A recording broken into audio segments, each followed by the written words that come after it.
Oh my god, it actually happened! I never thought I'd see the day.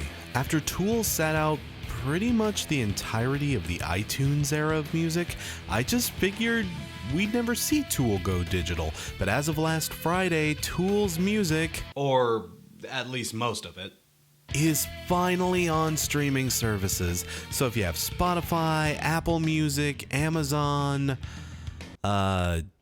Tidal, I hear some people like that. What else is there?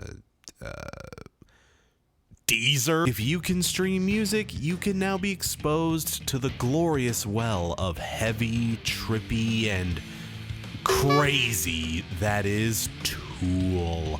And on top of all of that, in a few short weeks, we are finally breaking the 10,000 days curse and getting our first new Tool album in over 13 years. Oh my god. I have been a huge fan of these guys since at least high school, and I'm so happy that so many more people will now be exposed to this wonderful, wonderful band. But that also means that there's probably a fair amount of people out there who won't exactly know where to start digging into this band's old material. If only there were a series out there devoted to getting people into bands they aren't familiar with. Yeah, this is conveniently timed. Maybe I'm trying to make that money. Judge me, I don't care.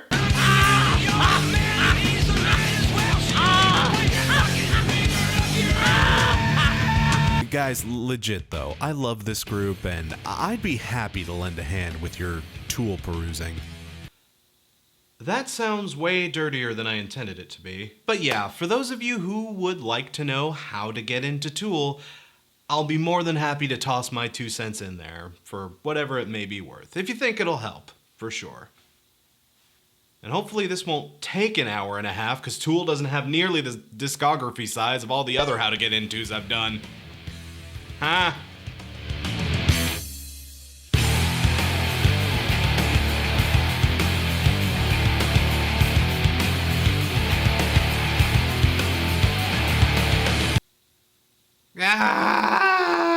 Okay, people, this episode presents me with a bit of a dilemma because I legitimately don't think Tool has a bad album. So my usual format for this show, well, we can still use it, but we will be giving it a bit of a stretch here. I'm just saying, as far as this band goes, you really can't go too wrong. So before we even start, just realize that, if you want to jump in any bloody where you'd like, you probably won't go too wrong with this band. They don't have like a Mardi Gras or a Cut the Crap or anything like that in their discography. Thank God, no. With Tool, you're pretty safe no matter where you want to fall, but if you want to get nitpicky, there are things you can break down here. But their discography is also very varied and eclectic, so depending on what you're into, some stuff may resonate with you better than others. So we're gonna stick to the script on this video and have our usual must-hears, next steps, deep digging, proceed with caution categories, under the caveat that you guys remember this one essential rule: Tool have no bad albums. Okay, we clear? We got that?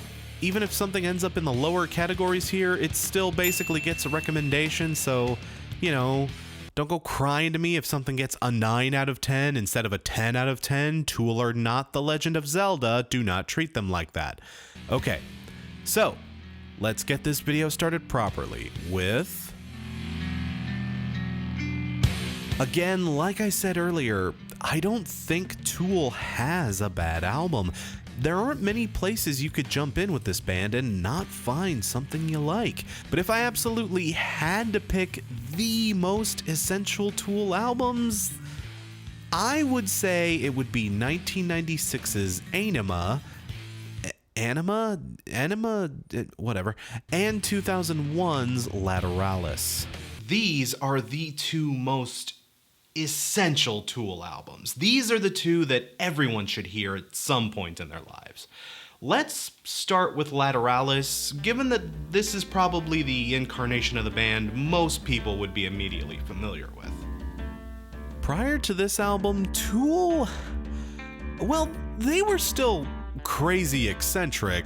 Trust me, we'll talk more about that as we keep going.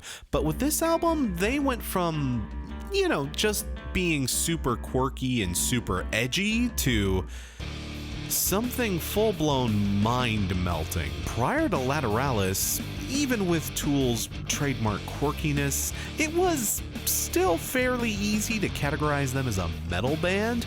On this album, though, they started to incorporate much more prog elements, much more complicated arrangements and instrumentation, and way more trippy experimentation into their music. On this album, they certainly pushed the boundaries as to what their sound could be, but you could say they pushed the boundaries of metal as an entire genre. And it's rumored that here is around when the band started taking really hard psychedelic drugs. I wasn't actually able to confirm any of that, by the way. Not through any reliable source, mind. I mean, hey, I got nothing against Al Jorgensen, but I don't believe a word of this for a second. But man, you just listen to this record, especially if you happen to catch their previous albums prior to this one, and you just realize the leap in size and scope the band took on this album. It's almost like the Beatles. This might be a weird comparison, but, well, you gotta remember, the Beatles, back in the day, they were just the hottest young little skiffle group out of Liverpool, with the nice boy music about needing help and twisting and shouting and driving a car. We're the Beatles. And then once everyone in the band had done acid, Revolver came around and it was all like, turn off your mind, relax and flow downstream. Yeah, that moment, Lateralis was kinda like that moment for Tool. Heady, dense, and wickedly cerebral. This album throws so many curveballs, it's basically a Fibonacci sequence. Quite literally.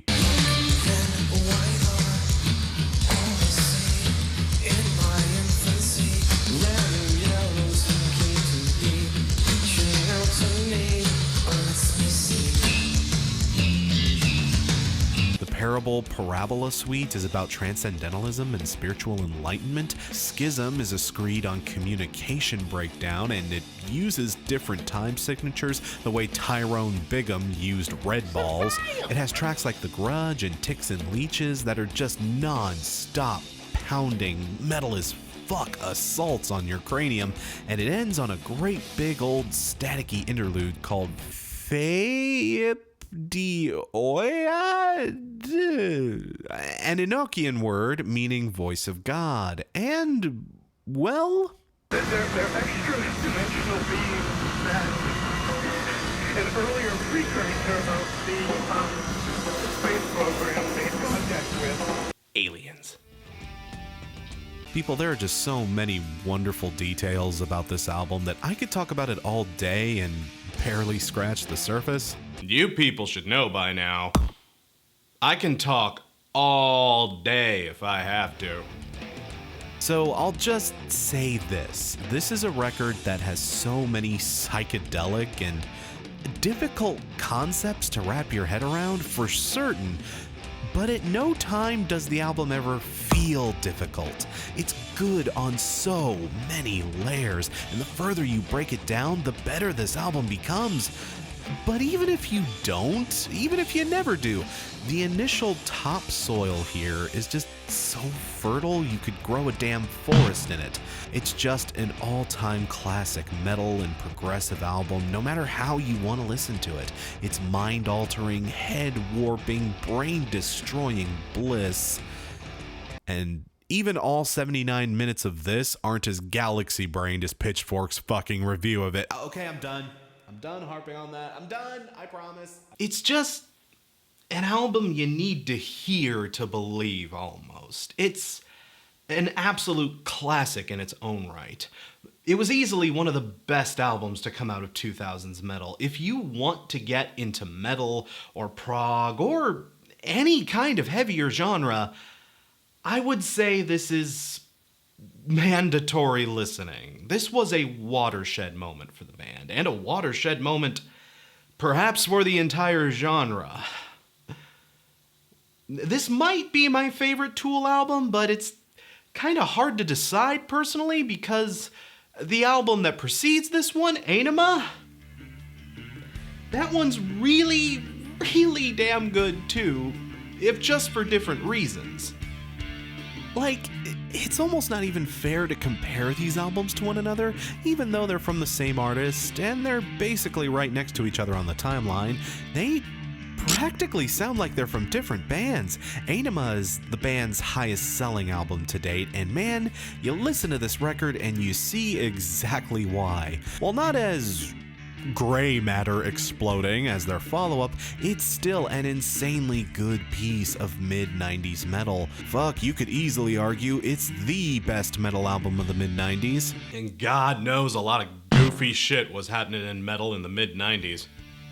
But no, this album served as the perfect follow-up to their already impressive debut, Undertow, and this was the album that basically catapulted them into mega-stardom. Songs like Stinkfist, H, Eulogy, 46 and 2, and the title track are all classics in their own right, and many of them are rock radio staples to this day. And do you guys know how hard it is to get a song called Stinkfist on the radio? You know your song is an all-time classic when you can call it Stinkfist, and it still becomes a hit. And while Tool wasn't quite full-blown into their experimental phase yet, make no mistake, this album still has plenty of experimentation on it, including the first instances of a staple that would come to mark all future Tool albums in one regard or another: the instrumental interlude. But hold on to your asses here, people, because I'm about to say something you do not hear out of me very often. I think the instrumental interludes on this album are actually pretty good. Hell, I honestly think they're great on every Tool album. Like I've said in other reviews when I do need to bring the topic up, I'm not necessarily against instrumental interludes if they actually contribute something to the album, and Anima is that rare album that actually does it. Well, for the most part.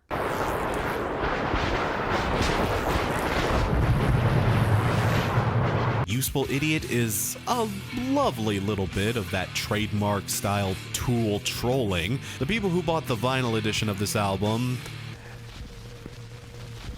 yeah, they got a nice little surprise.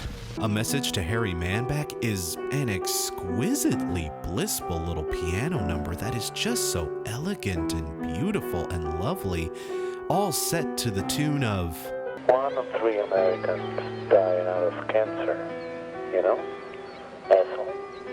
You're gonna be one of them. A YouTube comment section? I didn't do courage to. And then there's Dier von Satan. Oh, I'm gonna get so many clapbacks about my pronunciation on this video, aren't I? A song with this horrifying industrial style beat and rhythm to it. There's this spoken word monologue that's very loud and angry and aggressive, and the whole thing is done in German, and it's so scary and shouty and just intimidating. It sounds like something ripped straight out of Nazi Germany. But the big joke behind this track is, it's not. It's so not. It's almost wholesome. When you actually translate the lyrics, the only thing actually happening in one of the most terrifying songs this band would ever create is a recipe for cookies. Cookies. You know, There are shades of brilliance on pretty much every Tool album, but on no other album are they this funny? It's weird to say that about a Tool record, I know, but this album is them at their most whimsical. It can get downright comical at points. And when I say comical, yeah, I literally mean comical. This is Tool just giving absolutely zero fucks and throwing everything in the kitchen sink at the wall to see what sticks. And shockingly, almost everything sticks. From the anger of tracks like Hooker with a Penis, Eulogy, and the title track, to the more introspective and thoughtful songs like Jimmy, 46 and 2, and Third Eye, you're just, for all the weird places it takes you, you're just with it the entire way through. It's captivating. Especially Third Eye. Oh my god, the way this album closes, just... Like, Third Eye is such a cool song because it basically serves as a prototype to all the crazy shit they would be doing on Lateralis. And again, even though this album is a different kind of trip to Lateralis, it's still an absolute trip. The band, even at this early stage, were breaking boundaries within the genre that no one else would have even thought to break, and it's an album that, despite being very much a product of its time, hasn't aged a single day. This is the kind of album that will make you fall head over heels for this band. I'd honestly say both of these records are worth every second of your time. Well, maybe not every second. What the fuck is going on in Cesaro Some Ability?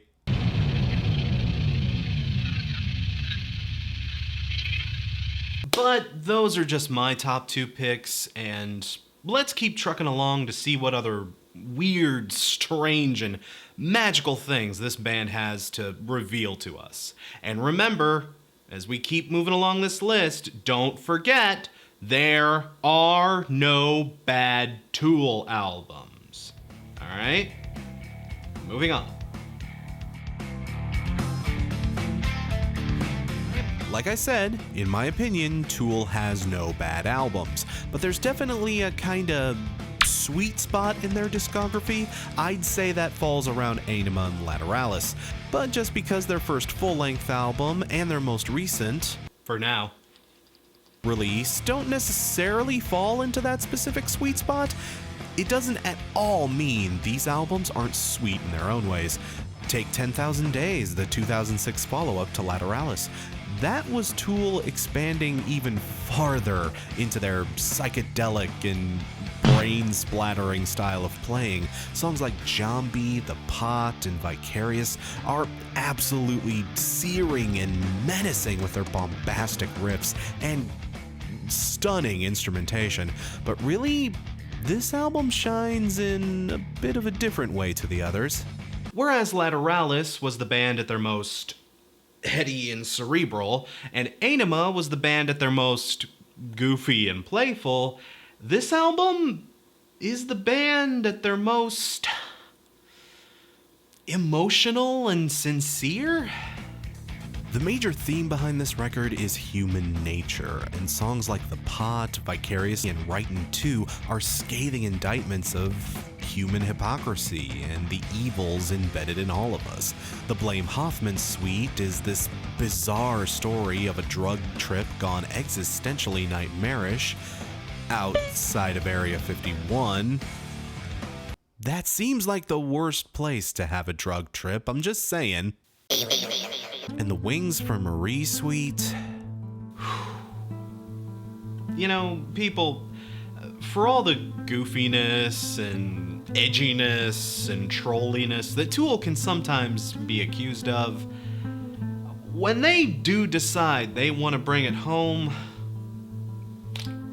man, do they bring it home. These 2 tracks are just heart-wrenching. An account of the life and death of Judith Marie Keenan, Maynard's mother. She had died only 3 years prior to this album's release, and the song is Maynard just grieving, real sincere grief of the heaviest kind. Maynard reflects on her life, her wisdom, how strong she was in the face of her physical struggles, Judith having been paralyzed due to complications from an aneurysm when Maynard was just a child, and even a weird admiration for her unwavering faith during all those times of turmoil in her life. Maynard wasn't, and to our knowledge still isn't, a religious person. In fact, in a previous A Perfect Circle song, also about his mother, Judith,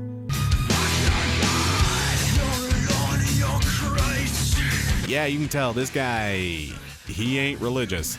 But on reflecting upon her death, Maynard can't help but admire the sheer strength of her faith in the face of everything she endured during her life. It feels very sincere and it's very touching. It's Maynard just pouring out his entire heart about these matters and exposing his soul to us in a very vulnerable way. Man, if there is a God, he sure as hell better have a pair of wings for Marie at the end of it all. And before you forget, yes, these are the same guys who wrote Hooker with a Penis. I'm gonna burn down an orphanage with my dick! Tool is just one of those bands that can do anything and make it work, and this album is sincere proof of that. Honestly, I was tempted to throw this album on the must-hear list too, just for how emotionally powerful it can be. But I can't put every album on this section. The fuck was I supposed to do? It's a brilliant record, but, well, while it's a stretch to call something like this a flaw, I would say the album maybe has one very small flaw. In particular, did you notice how often I had to use the term sweet when talking about this album? yeah, the Wings for Marie Sweet, the Blame Hoffman Sweet. This album kinda has a tendency to lump songs together in groups based on a certain theme. Not every track is like that, granted, but a good half of the songs on this album are interconnected with other tracks in a way that, you know, makes them kind of hard to separate from each other. If you really want the full experience of this album, you just kind of have to bunker down and sit through the whole thing, which, given Tool's usual run length for songs and albums, and that can be a hell of a sit. Again, it's a big damn stretch to call something like that a flaw. I don't think I'm even really calling it a flaw. It's just, you know, it's like a Pink Floyd album. You just gotta sit down, carve out some time, and take in the whole thing. It's an album that works better as an entire record than it does in broken off bits and pieces. It's not an album you can really hit shuffle on, if you get what I'm trying to say. And I get how, again, to people that are trying to get into this band, to people who need to be sold on them, people who are looking for an easy entry point, that could potentially be an issue. But only like potentially. Guys, please don't let any of that dissuade you from this record. It's an absolutely gorgeous listen. And if nothing else, hey, the radio singles are nice and well sliced out little chunks. They can serve as a nice introduction for when you are ready to sit down and just take it all in and weep your fucking heart out in the meantime. Seriously, there aren't many songs in this world that have actually put me in tears. I'm kind of a stoic asshole and I don't cry, and feelings suck. Fuck you. But the Wings for Marie Suites, man, if you aren't crying by the end of that, then what are you made out of, dude? Damn, that album is just so heavy. You don't expect that album like that to be so heavy. Let's bring up the mood, shall we? Undertow. God damn, that undertow. Okay, so if Lateralis is the most cerebral, Anima is the most fun, and 10,000 Days is the most emotional, Undertow is the one that's the most fucking vicious? This album is an absolute slam from front to back. It's an assault that just never lets up. This was the group's full-length debut, and when this thing dropped in 1993, it hit like a ton of bricks. The album shows the band during their young and hungry stage, and holy shit, they were pretty damn hungry. Tracks like Sober, Prison Sex, Intolerant, Bottom, 4 Degrees, Crawl Away, just... oh, this album, front to back, never stops, never lets up. Hell, Bottom features a cameo from none other than Henry goddamn Rollins. Tool and Henry Rollins on the same track.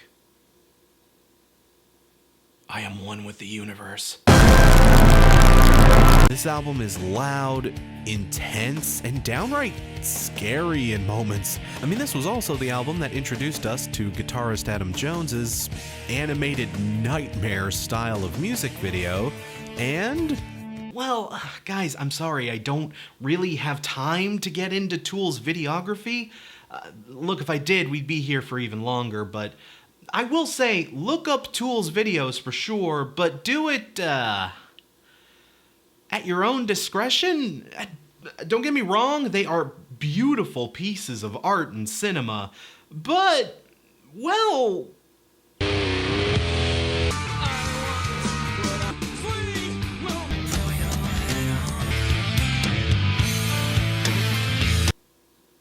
don't say I didn't warn you on that. This is Tool at their most raw, their most rough, and their most ready. And this is the only full-length album to feature original founding bassist Paul Diamore. And while I do love and adore Justin Chancellor's complex and fleshed-out style of bass playing, Diamore's pure sense of raw power cannot be denied. This album is easily one of their most ferocious, and if you're looking for a stomp, you will definitely find one here. But it's also kinda their most, simplistic record? Tool is just so good at pushing boundaries and breaking new ground with their music, but on Undertow, there's kinda not a lot of that going on here. This is easily their most straightforward and, for lack of a better word, simple album in their discography. Though it certainly isn't without its fuckery, mind. The album ends with Disgustipated, a track that opens with a sermon about carrots? These are the cries of the carrots. They have a consciousness. They have a life. They have a soul. Damn you! Oh, come on, dude. I just became a vegetarian. You're gonna tell me this shit now when I just become a vegetarian? Really? This is necessary! Life feeds on life! Oh, okay then. But then after the last song ends, the album doesn't end. You get 7 solid minutes of crickets. Fun fact, the American CD version of this album actually contains a whole buttload of dead tracks, so that when you would put it in a CD player and reach the end of an album, it would keep the little number on your display climbing and climbing until you finally hit the final hidden track of the album at, of course, track 69. I mean, even when Tool wasn't really Tool yet, they were still totally Tool. And what's on this fabled track 69? You can see the car parked far down the road, and you walk toward it. If God is our father, you thought, then Satan must be our cousin. Why didn't anyone else understand? Fun fact, they did not create this for the album. This is a real answering machine message that Maynard got from his landlord one random-ass day. You know, if these were the kinds of messages he was getting while he was living in LA, it's no wonder the title track to Anima turned out the way it did. I mean, yeah, I wake up to like 5 or 6 of these every morning. I'd be like, learn to swim too. Again, this album is fantastic, but it's not necessarily the best album to listen to first if you're trying to get exposed to this band. It's an early album, and the band were still trying to figure out who they were and what they were capable of. But if you're into early 90s metal throwdowns with teeth so sharp they can bite through garbage cans, yeah, this is a very easy one to recommend regardless.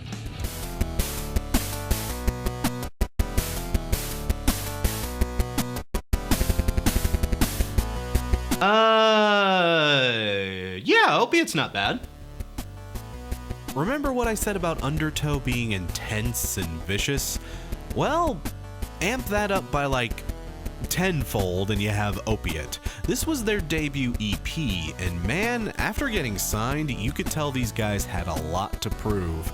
They were certainly willing to do it. This EP is just biting as all hell. It's probably one of the only short things this band has released at a lean 27 minutes, but make no mistake, they make the best of the time they have. Every track on this thing just feels amped all the way to 11. Cold and Ugly, Jerk Off, Hush, every song feels like a club bludgeoning you over the head.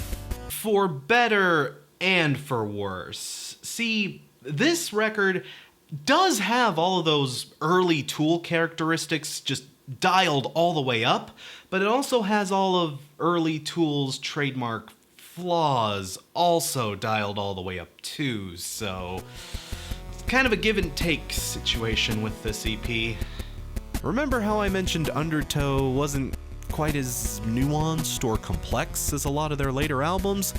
Well, this album is practically Neanderthalic, on Tool standards at least.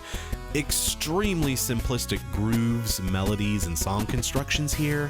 And not that any of that is a bad thing, necessarily, of course not. But when you listen to this thing, juxtaposed with the later albums they would release, this record's almost cute. And the writing here as well, it's not quite up to snuff. In fact, some songs like Hush and Jerk Off Piece of shit, why don't you just go kill yourself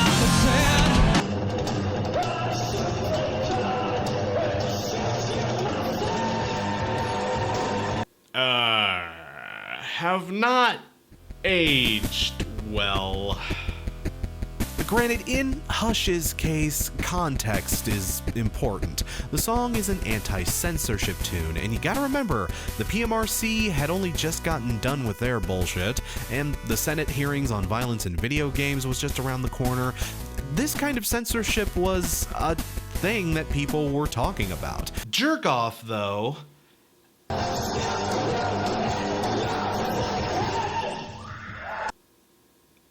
Yeah, sorry guys, I don't know what to tell you. This track just hasn't aged well. So again, you can see why, while I do really enjoy this EP, I wouldn't recommend this as your very first listen. Again, like with Undertow, and even the Tragically Hip's first EP, if we want to take it back a little bit, this record was the band in an early formative stage when they weren't quite themselves yet. And this record in particular just has some elements that Maybe wouldn't make the best of first impressions. You get what I'm trying to say here, guys. Oh, Maynard, you are just the edgiest of edge boys, and it's so adorable. But hey, even here, we do still see just the tiniest glimpse of what this band would eventually become. And the hidden track behind this album, Gaping Lotus Experience, He was sorta loving, kinda caring, kinda tried to fuck my lazy boy. I mean, tracks like this are why I don't believe Al Jurgensen for a single minute, dude. You ever fucked your lazy boy, you've done some drugs. Okay, people, like I keep telling ya, there are no bad Tool albums. And I do mean that. But this section's gonna be kinda easy to break down because 72826, it's basically just a demo tape. A demo tape of a bunch of songs that they would record in much better quality later throughout their career, so I mean, it's cool, but it's not essential listening by any means. You ever wondered what sober sounds like with horrible mixing?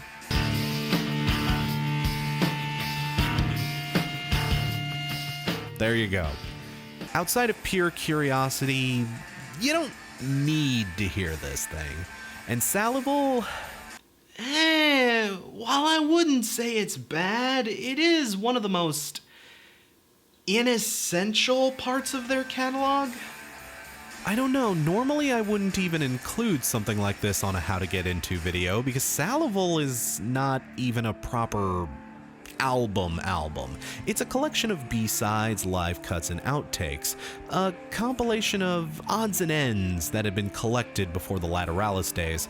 The album was sold as a box set with a 56-page photo booklet and a VHS or DVD of some music videos and live performances. Wow. A choice of DVD or VHS? Holy cow, I remember those days. I am so old. Oh. That's exactly what this collection feels like, odds and ends. For Tool fans that are absolutely dyed in the wool, I mean, yeah, there's good stuff on this collection, sure. The live versions of Part of Me, Push It, and Third Eye are great, as you'd come to expect, and there's a damn solid version of Led Zeppelin's No Quarter on this disc that... I mean, let's be honest here, there's probably no better Led Zeppelin song that would lend itself to a Tool cover better than No Quarter. I mean, it was either going to be No Quarter or, like, the Lemon song. There's even a cover of a song from Justin Chancellor's previous band, Peach, that is weirdly sludge metal. If you ever wondered what Tool would sound like if they were trying to be Sleep, there you go. That's a thing. Oh my god, I almost forgot! This album does contain one of their most important, one of their most crucial, one of the band's, nay, the entire genre's most important songs to ever be written. A sequel song to A Message to Harry Manback. How motherfucking dare you? Pizza de Merde, food typer. I will punch the AIDS out your face like Ronnie Radke in a Twitter feud. Jesus is gonna come down and give you cancer in your butthole because fuck you. Fuck you. What? For what you Oh, said shoot! back. Sorry, guys. Yeah, sorry, that was something off of my answering machine. Oh, how does that guy keep getting my number? But again, a lot of the stuff on this record is stuff you've heard before on other albums, and the few original songs on here are basically trolling. There's Mirkaba, which is more of a drum solo than an actual song. LAMC, which is literally the band playing one note over a telephonic menu selector. And have not reported to the city attorney, but have filled out Form DD. Seriously, what was it with this band and answering machines? And then there's the hidden track to this album, which is called, and I'm not kidding with this title, Maynard's Dick. Yes, the song is really called that. And yes, it's about exactly what you think it's about.